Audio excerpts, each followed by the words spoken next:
ধন্যবাদ।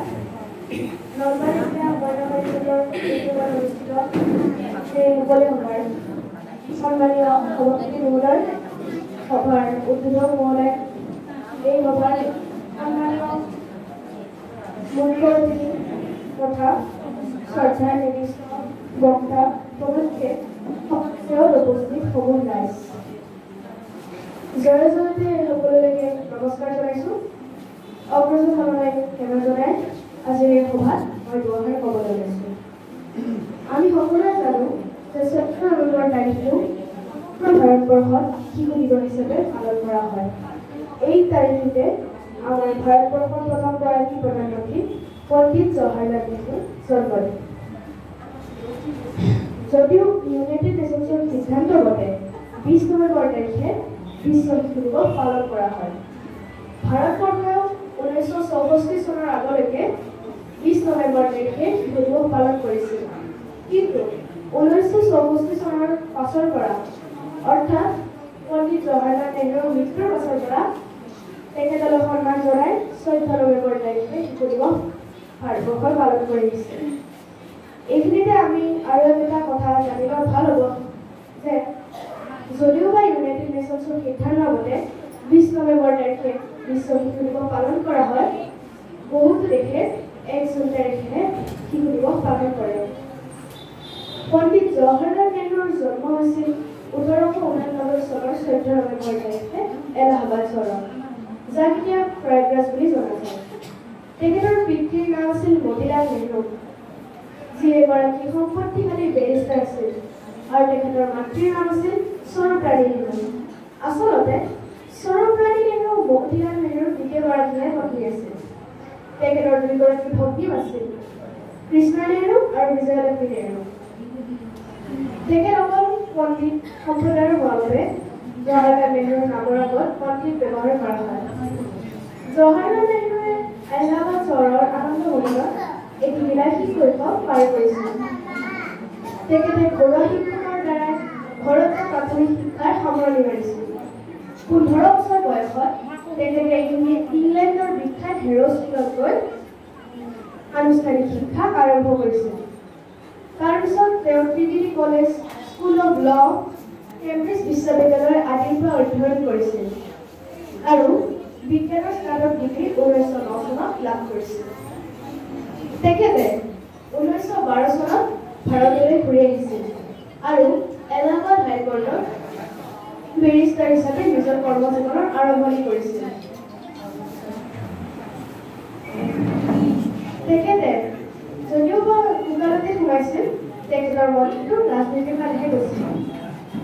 তেখেতে পাটনাত অনুষ্ঠিত ভাৰতীয় জাতীয় কংগ্ৰেছৰ অধিৱেশনত অংশগ্ৰহণ কৰিছিল। তাৰপিছত লাহে লাহে তেওঁ সক্ৰিয় ৰাজনীতিৰ লগত জড়িত হৈ পৰিছিল। তেনেকৈ তেওঁ মহাত্মা গান্ধীকো লগ পাইছিল আৰু ভাৰতৰ স্বাধীনতা আন্দোলনত জঁপিয়াই পৰিছিল। তেখেতে স্বাধীনতা আন্দোলনত বহুত ডাঙৰ যোগদান কৰিছিল। মুঠত তেওঁ মুঠ 9 বাৰত 3264 দিন কাৰাবাস কাটিছিল। এইবিলাকৰ মাজতে 1916 চনত তেখেতে কমলা কৌৰৰ লগত বিবাহত আবদ্ধ হৈছিল আৰু এটি কন্যা সন্তানৰ পিতৃ হৈছিল, যিগৰাকীৰ নাম হৈছিল ইন্দিৰা প্ৰিয়দৰ্শিনী নেহৰু। এটা কথা ভাবিলে আচৰিত লাগে যে তেওঁ কাৰাবাসত থকা সময়ছোৱাতো নিজৰ 9 বছৰীয়া কন্যালৈ চিঠি লিখিবলৈ এৰা নাছিল। সেই চিঠিয়ে আজি এটি বিখ্যাত গ্ৰন্থৰ ৰূপ পাইছে, যাৰ নাম হৈছে letters from a father to his daughter. তেওঁ অন্যান্য বহুত কেইখন গল্প লিখিছিল, যেনে the glimpses from world history, the discovery of India. তেখেতৰ আত্মজীৱনীমূলক গ্ৰন্থখনৰ নাম হৈছে টুৱাৰ্ডছ ফ্ৰীডম। তেখেত এজন ৰাজনীতিবিদ হোৱাৰ লগতে এজন চিন্তাবিদ আৰু সুলেখকো আছিল। তেখেতক আধুনিক ভাৰতৰ আৰ্কিটেক্ট বুলিও কোৱা হৈছিল, অৰ্থাৎ তেখেতক আধুনিক ভাৰতৰ নিৰ্মাতা বা খনিকৰ বুলি জনা গৈছিল।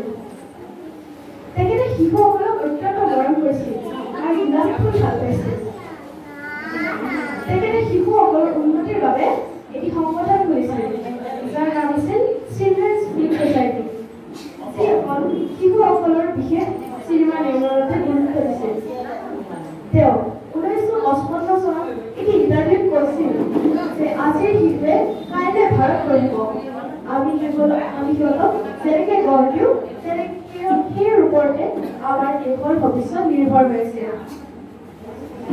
তেখেতে 1955 চনতে ভাৰত ৰত্ন লাভ কৰিছিল তেখেতৰ মৃত্যু হৈছিল 27 মে 1964 চনত আমি 14 নম্বৰ তাৰিখে পণ্ডিত জৱাহৰলাল নেহৰুৰ জন্মদিন হিচাপে শিশু দিৱস পালন কৰোঁ তথাপি আজিও বহুতো শিশুৱে ৰাস্তাত ঘূৰি থাকিব লগা হৈছে সুশিক্ষা সুখাদ্য আৰু নিৰাপত্তাৰ পৰা বঞ্চিত হৈ আছে আমি নিজৰ মা দেউতাৰ মৰমত ডাঙৰ দীঘল হৈছোঁ কিন্তু সেই শিশুৱে নিজৰ মা দেউতাৰ মৰম নাপাই অনাথ আশ্ৰমত ডাঙৰ দীঘল হ'ব লগা হৈছে আমি যদি আচলতে শিশু দিৱস পালন কৰিব খুজিছোঁ তেন্তে সাধাৰণ শিশুৰ লগতে সেইবিলাক শিশুৰো সহায় কৰাটো আমাৰ দৰকাৰী এই চেগতে মই আমাৰ নলবাৰী জিলা মহিলা পৰিষদৰ আৰু তেখেতৰ লগত জড়িত সকলো মানুহকে ধন্যবাদ আৰু শুভকামনা জনাইছোঁ শেষত এটি মনৰ কথা ক'ব বিচাৰিছোঁ আপোনালোক সকলোৱে জ্যেষ্ঠ মানুহ বুলি কৈছোঁ সকলো জ্যেষ্ঠ মানুহৰ ভিতৰত এটি শিশু লুকাই থাকে আপোনালোকে নিজৰ কথাই ভাবি চাওকচোন মই ঘৰৰ উদাহৰণ কেইটামান দিওঁ মোৰ মায়ে চকলেট আনিলে মোৰ সমানে ভাগ লয় মোৰ 70 বছৰীয়া আইতাই পূজা ৰাস আদি গ'লে আজিও বেলুনীতি কিনে দেউতাই মোৰ লগত ক্ৰিকেট খেলিলে মোৰ সমানে জঁপিয়ায় এইবিলাক আচলতে কি এইবিলাক হ'ল আপোনালোকৰ মাজত লুকাই থকা সেই শিশুটিৰ কাম আপোনালোকে সেই শিশুটিক কেতিয়াও হেৰাই যাবলৈ নিদিব সেই শিশুটিয়ে আপোনালোকৰ জীৱন বেলেগ ধৰণে অনুভৱ কৰিবলৈ শিকায় এইখিনিতে মই সকলোকে আকৌ এবাৰ শিশু দিৱসৰ আন্তৰিক শুভেচ্ছা জনাইছোঁ আগলৈ যাতে আপোনালোকৰ আগত এনেকৈ থিয় দি বক্তব্য দিব পাৰোঁ তাৰ কাৰণে আপোনালোকৰ পৰা আশীৰ্বাদ বিচাৰিছোঁ আৰু এইখিনিতে মই নিজৰ বক্তব্য সামৰিব বিচাৰিছোঁ ধন্যবাদ